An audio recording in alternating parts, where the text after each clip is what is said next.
KBC में करोड़पति पति। सूरज के जीवन का एक ही फंडा था कि मेहनत तो गधा भी करता है, घर बैठे जो कमाए समझदार वही होता है।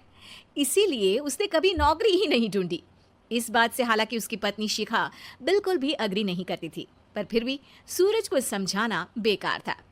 टीवी में कैसे बनोगे करोड़पति का ऐड देखकर उसे लगा कि बस अब तो घर बैठे ही वो करोड़पति बन सकता है, और उसके पीछे उसने अपने सारे सोर्सेस एक्टिव कर दिए।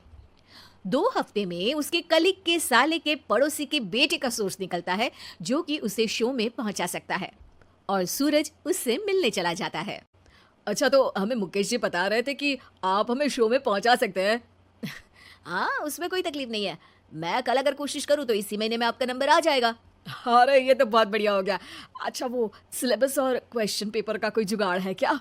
हैं? उसका तो कोई जुगाड़ नहीं है। तो वो वाकई में कुछ भी पूछ सकते हैं?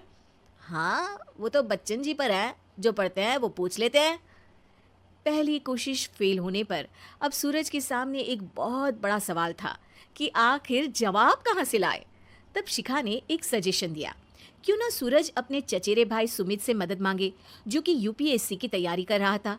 हालांकि इतनी मेहनत करना सूरज को समझ में नहीं आता था, पर कोई और रास्ता ना मिलने पर वो आखिर सुमित से बात करता है। अरे सुमित, हमारा कैसे बनोगे करोड़पति के लिए सिलेक्शन होने वाला है। तुम हमें थोड़े चिट बनाने में मदद करोगे क्या? अरे भैया, चिट बनाए तो सालों हो गए, उसमें हमारा एक्सपर्टीज नहीं है, बल्कि आप बोलो तो हम आपकी पढ़ने में जरूर मदद कर सकते हैं। हट, कैसी अनाप शराब बातें कर रहा है तू। सूरज ने सुमित को मना तो कर दिया था, पर तैयारी करने के सिवाय कोई चारा उसे दिख भी नहीं रहा था। खासकर जब 12 के पेपर लीक करने के एक्सपर्ट शुक्ला जो भी हाथ जोड़ लेते हैं। आखिर सूरज को सुमित के पास जाना ही पड़ा, और उसने सुमित और शिखा से वादा किया कि वो बहुत मेहनत करेगा। 1 महीने की तैयारी के बाद फाइनल हुआ कि शो से 1 हफ्ते पहले एक ट्रायल खेला जाएगा, जहां पर सारे रिश्तेदार ऑडियंस की जगह पर होंगे और शिखा सवाल पूछेगी। दूर दराज से भी रिश्तेदार आकर हाजिर हो गए देखने कि आखिर कैसे बनेगा सुमित करोड़पति। सब कुछ सेट था, और इतने में सूरज आकर अपना स्पीच देता है। ये 1 महीना मेरे लिए आसान नहीं था, पर अपने भाई सुमित और अपनी पत्नी शिखा की मदद से मैं इतनी दूर पहुंच पाया हूँ। मेरे मम्मी पापा के आशीर्वाद ने भी बहुत साथ दिया है मेरा। मैं उम्मीद करता हूँ कि आज के शो में आप लोगों को बहुत मजा आएगा।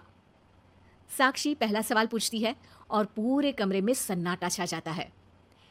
इंडिया में कितने स्टेट्स हैं? 3, सॉलिड, लिक्विड और गैस। अरे रुकिए, तो ऑप्शंस तो देने दीजिए। इतने में 5वीं कक्षा का चिंटू बोल उठता है। अरे क्या मामा, आप तो पहले सवाल पर ही आउट हो गए। अरे बेटा, पहला सवाल तो ट्रायल होता है ना। अरे तुम अब देखना। देखने जैसी बात तो थी ही। सूरज को इतना शांत किसी ने नहीं देखा था। कभी कभी तो लगता था मानो सूरज आंख खोलकर ही सो गया हो। मामा जल्दी करो प्लीज, कल सुबह पनवेल भी तो निकलना है। अरे हट, कंसंट्रेट करने दे मुझे। 3 सवाल में 3 लाइफलाइन खत्म हो चुकी थी, और अब चौथे सवाल पर भी सूरज का मौन नहीं टूटा। पर सूरज अभी भी हार मानने को तैयार नहीं था। उधर हर कोई सूरज को छोड़ सुमित को देख रहे थे। आखिर सुमित ने ही तो पढ़ाया था सूरज को। गजब बेइज्जती है यार। अरे बेटा, तो बाप का, दादा का, भाई का, सबका नाम बुड़वाएगा। अरे 3 लाइफलाइन ले ली तो भी तेरा कुछ नहीं होना है। अरे कोई इतनी बात करता है क्या शो पर? अरे बेटा, शो पर तेरे जैसे भी तो नहीं आते ना।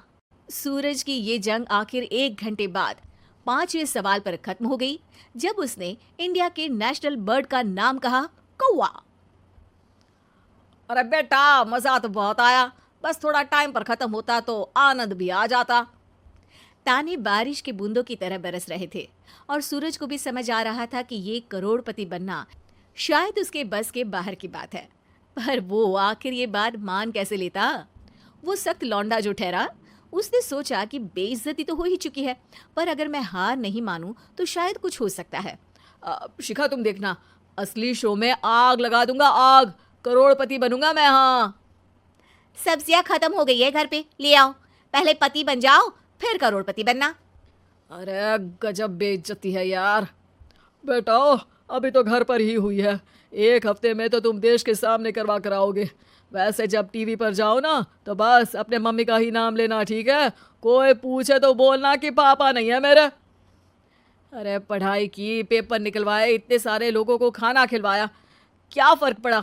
इसीलिए मैं कहता हूँ कि मेहनत तो गधा भी करता है, घर बैठे जो कमाए वही सिकंदर। लेकिन मामा, गधे भी जानते हैं कि हमारा राष्ट्रीय पक्षी मोर है।